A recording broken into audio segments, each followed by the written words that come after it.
और कहीं ना कहीं इस छात्र आंदोलन के माध्यम से भारतीय जनता पार्टी राजनीति करना चाह रही है, नौजवानों को बरगलाना चाह रही है, नौजवानों को भटकाना चाह रही है। ये बीजेपी राजनीति कर रही है, लेकिन जब वो अभ्यर्थियों पर जब डंडा चला, जब उन्हें पीटा गया, तो उसके बाद ललन सिंह क्या कर रहे थे? उनके मलहम लगा रहे थे उनके घाव पर। लेकिन जिस तरह से छात्रों ने आंदोलन किया है, आंदोलन से पहले उनको समस्याओं के निदान के दिशा में बीएसएससी के चेयरमैन से एक टीम बना करके मिलना चाहिए था। और जो किसी आंदोलन के होने पर तुरंत पहुंच जाते हैं नेता, उनको ये भी बताना चाहिए कि 8 वर्षों में सरकार में रहते हुए उन्होंने बीएसएससी के सुधार की दिशा में क्या कार्रवाई करवाई।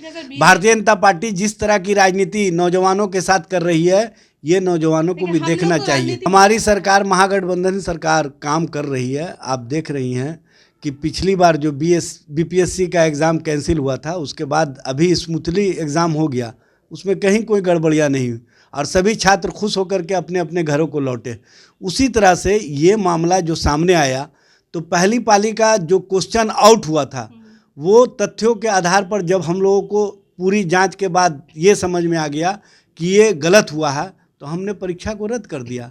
छात्र अपने भविष्य के प्रति जितना चिंतित है, उससे ज़्यादा चिंतित बिहार की सरकार है। लाइव बिहार, मैं आपके साथ रूपम।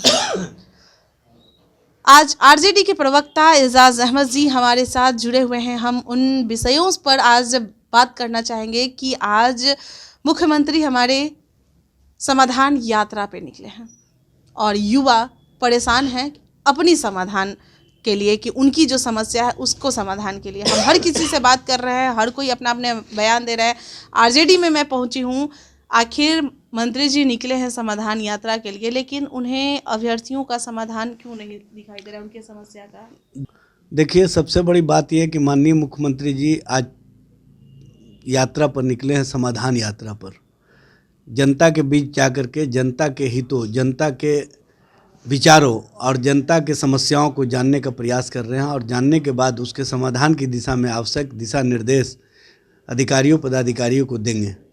सबसे बड़ी बात यह है कि ग्राउंड लेवल पर जा कर के सरकार के स्तर से जब माननीय मुख्यमंत्री जी स्वयं प्रयास कर रहे हैं, तो जो कमियां हैं, जो उनको फीडबैक मिलता है, उस फीडबैक के अनुसार वहां पर वो उन कमियों को पूरा करेंगे और जनता के लिए और जनता के हितों के लिए जो सरकार बनी है महागठबंधन की, उस कमियों को पूरा करके जनता को फ़ायदा पहुंचाने का काम करेंगे। ये है मकसद।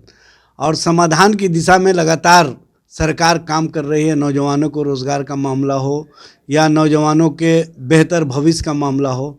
और सबसे बड़ी बात यह है कि जो बीएसएससी का कल आंदोलन हुआ, उसमें बीएसएससी के चेयरमैन ने पहले ही 3 दिन पहले ही विज्ञापित किया था कि जिन छात्रों को अगर कोई एविडेंस है तो वो हमारे पास उपलब्ध कराएं। मैं उनको तथ्यों के आधार पर जांच करवा करके वो जो दूसरी और तीसरी पाली के परीक्षा को रद्द कराने की मांग कर रहे हैं, अगर उनके पास एविडेंस हो तो ला करके उपलब्ध कराएं, हम उसके अनुसार कार्रवाई करेंगे। और इसके लिए आर्थिक अपराध इकाई के एक टीम गठित कर दी गई है और वो टीम जाकर के जांच कर रही है। ये स्पष्ट रूप से सभी लोगों को पता है, छात्र को भी पता है। और कहीं ना कहीं इस छात्र आंदोलन के माध्यम से भारतीय जनता पार्टी राजनीति करना चाह रही है, नौजवानों को बरगलाना चाह रही है, नौजवानों को भटकाना चाह रही है। ये बीजेपी राजनीति कर रही है, लेकिन जब वो अभ्यर्थियों पर जब डंडा चला, जब उन्हें पीटा गया, तो उसके बाद ललन सिंह क्या कर रहे थे? उनके मलहम लगा रहे थे उनके घाव पर। देखिए, सबसे बड़ी बात यह है कि जो वहाँ पर परिस्थिति और स्थिति हुई, वो प्रशासनिक पदाधिकारी बताने का काम करेंगे। लेकिन जिस तरह से छात्रों ने आंदोलन किया है, आंदोलन से पहले उनको समस्याओं के निदान के दिशा में बीएसएससी के चेयरमैन से एक टीम बना करके मिलना चाहिए था और बीएसएससी के चेयरमैन को बताना चाहिए था, सारी बातों की जानकारी देनी चाहिए थी। और इस संदर्भ में उनको ये भी दिखाना चाहिए था कि ये कमियां हैं जिसके कारण हम परीक्षा रद्द कराने की मांग कर रहे हैं। आप जो कह रहे हैं मैं मान रही हूँ, आप उन लोगों का सीधे मांग है कि बीएसएससी के जो आप कह रहे हैं जो चेयरमैन है उनसे बात करनी चाहिए। बीएसएससी के चेयरमैन क्या ठीक तरीके से बात करते हैं? 2014 में जो एग्ज़ाम हुआ था 2022 तक वो ठीक तरीके से उसे कंडक्ट नहीं कराया। कितना बार उसमें भी पेपर लीक हुआ, फिर एग्ज़ाम हुआ, रद्द हुआ, फिर एग्ज़ाम के बाद फिर क्या क्या हुआ आपने तो देखा ही।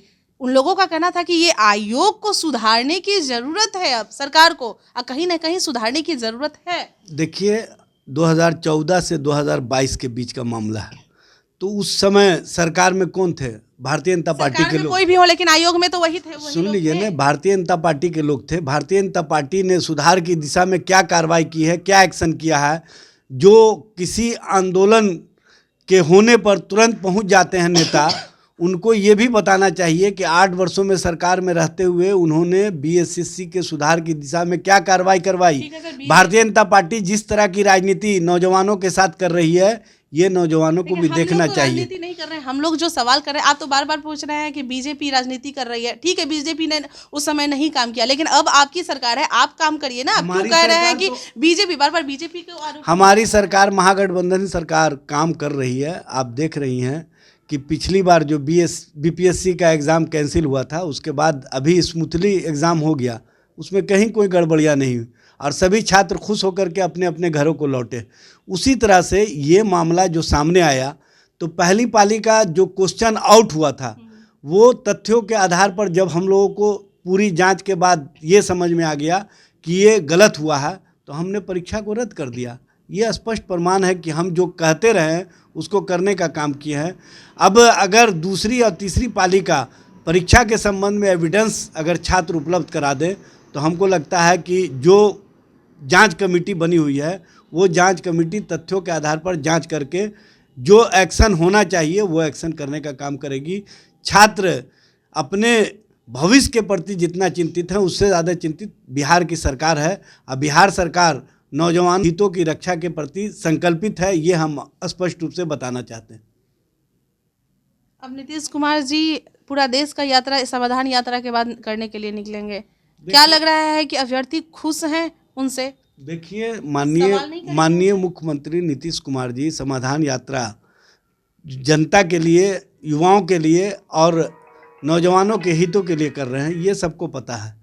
और जिस तरह से अभी राजनीति हो रही है, उस राजनीति से सबको बचना चाहिए। भारतीय जनता पार्टी को ये बात पता है कि बिहार में जो परिवर्तन हुआ है, ये कहीं ना कहीं देश स्तर पर परिवर्तन का कारक बनेगा। इसीलिए उनको डर है कि माननीय मुख्यमंत्री जो विपक्षी दलों की एका के अभियान में निकलने वाले हैं इस यात्रा के बाद, वो भारतीय जनता पार्टी को 2014 वाले को 2024 में वापसी नहीं हो, इसके लिए हम लोग पुख्ता इंतज़ाम करने जा रहे हैं। और स्पष्ट रूप से देश को बिहार ने जो परिवर्तन की दिशा दी है और दिखाया है कि अगर विपक्षी दल एकजुट हो जाए तो केंद्र की सत्ता को भी पलटा जा सकता है। उस दिशा में लगातार कार्रवाई चल रही है और लगातार जनता का समर्थन भी मिलते जा रहा है। चलिए, बहुत बहुत धन्यवाद। तो एजाज अहमद जी हमारे साथ जुड़े हुए थे। और जैसा कि अभी का जो मुद्दा है, आप सभी जानते हैं, बीएसएससी प्रोटेस्ट कर रही थी और उन पे लाठी चलाए गए। अभी मुख्यमंत्री हमारे समाधान यात्रा पे निकल रहे हैं, फिर देश यात्रा पे निकलेंगे। लेकिन जैसा कि आरजेडी के प्रवक्ता एजाज अहमद कहते नजर आ रहे हैं बीएसएससी आंदोलन पे कि राजनीति कर रही है बीजेपी, उनको उन मुद्दों को बढ़ा रही है, राजनीति कर रही है। लेकिन मैं इन्हें याद दिला दूं कि जब ये सत्ता में नहीं थे, विपक्ष में जब तेजस्वी यादव थे, तो यही तेजस्वी यादव हर प्रोटेस्ट में पहुंच जाते थे। यहाँ तक कि जो गर्दनी बाग धरना स्थल था, वहाँ पर भी पहुंच जाते थे और अपनी बातों को रखते थे। तो क्या उस समय ये राजनीति नहीं कर रहे थे? चलिए, अभी के लिए इतना ही। फिलहाल के लिए बने रहें लाइव बिहार के साथ। धन्यवाद। लाइव बिहार यूट्यूब पर सब्सक्राइब और फेसबुक पर लाइक जरूर करें।